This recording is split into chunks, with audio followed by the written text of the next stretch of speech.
Hi, my name is JieZhu. Today my topic is about the build an inclusive classroom. And in my presentation, I will do some literature review to find the evidence to advocate for the inclusion of children with disability and those with different educational and developmental needs in early childhood service. I will divide the content into three parts, that is what, why, and strategies. So now, let's close your eyes, imagine a classroom. In this classroom, every children feel they belong, no matter how their body move, how they bring things, and how their voice sounds. They know, I belong here. These words welcome me. I can help and make a difference. But in the real life, when we see children who grow in different ways, we often feel worried and distant. We forgot what the curriculum first taught us, the image of child. If we see every child from the start as a strong and able learner, not a list of problems to manage, our whole ways of teaching will change. So today I stand here and say with confidence, inclusion in early childhood education is not extra work, it is the heart of our teaching. Inclusion is much more than just sitting children with and without disabilities in the same room. True inclusion means every children can take part in a meaningful ways, feel that they belong and receive the support they need. It means we remove barriers in our environment, in our teaching, and even in our own attitude. There are three strong reasons why we must include all children. First, it is about ethics and right. The social model of disabilities shows us that the real barriers is often the environment, not the child. Our job is to transform the environment so every child can succeed. The UN Convention on Rights of the Child says every child has a right to be included. The Disability Discrimination Act in Australia says we must make a reasonable adjustment to allow equal participation. The National Quality Framework and the Early Childhood Australia Code of Ethics also call on us to promote inclusion and respect each children's dignity. Third, inclusion benefits everyone. Children with additional needs gain more chances to learn, to copy peers, and to feel true belongings. Typically, developing children learn that diversity is normal, developing empathy and patience, and even perform better academically. The whole community benefits because inclusion builds a kinder, fairer society. Creating an inclusive classroom does not happen by accident. It requires a careful planning and daily practice. The first step is to design a physical and social environment that sends the message you belong here. This means making sure children with mobility needs can reach every play areas, including sand and water tables, bookshelves, and art corners.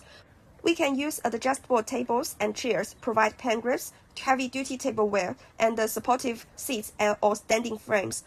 For children with sensory sensitivities, we use soft lighting, calm music, sound-absorbing carpet, and tidy walls to reduce overload. We set up a quiet corner with beanbag, tents, and sensory toys, and hand foams so children can climb themselves when needed. To make routines participable, we use a visual schedule and allow children to choose the other blend of activities when possible, giving them a sense of control. The next step is to reach in a way that responds to every child. Visual support and the AAC are powerful tools. A visual schedule shows children what will happen next and help reduce anxiety. First then abroad motivates them to finish tasks by showing what comes after. Choosing boards give children a way to express their needs and preferences. For children with little or no speech, we can use communication boards, PECS, or iPad apps like Local to Go to help them communicate. Differentiated teaching means we break tasks into small steps, giving visual cards to remind children of what to do, and use timer to help them manage time. We adjust activities so everyone can join. For example, a child who cannot sit on the floor for circle time can sit on the chair, and a child who cannot run can feel speed on the swing. Also, positive behavior support help us deal with challenging behaviors.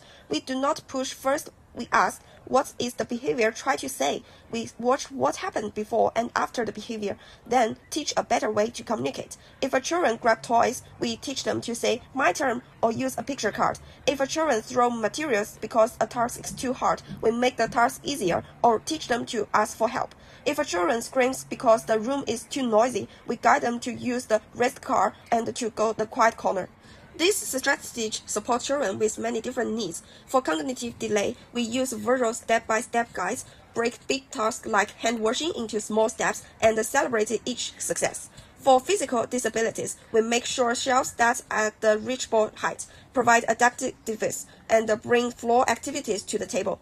For behavior differences, We teach children how to express their needs safely and how to climb down, so they can stay connected to the group instead of being excluded.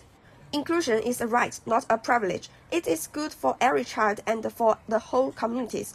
And most importantly, it is possible if we design our classrooms with care and response to each child with respect. As future educators, we are not just teachers, we are advocates and the builders of a better future. Let us start with our classrooms, remove the barriers, physical, educational, and instructional. Make sure every child and families feels you are belong here, you matters, and we grow together. A more exclusive future will not arrive by itself. We must build it together. Thank you. Here is my reference.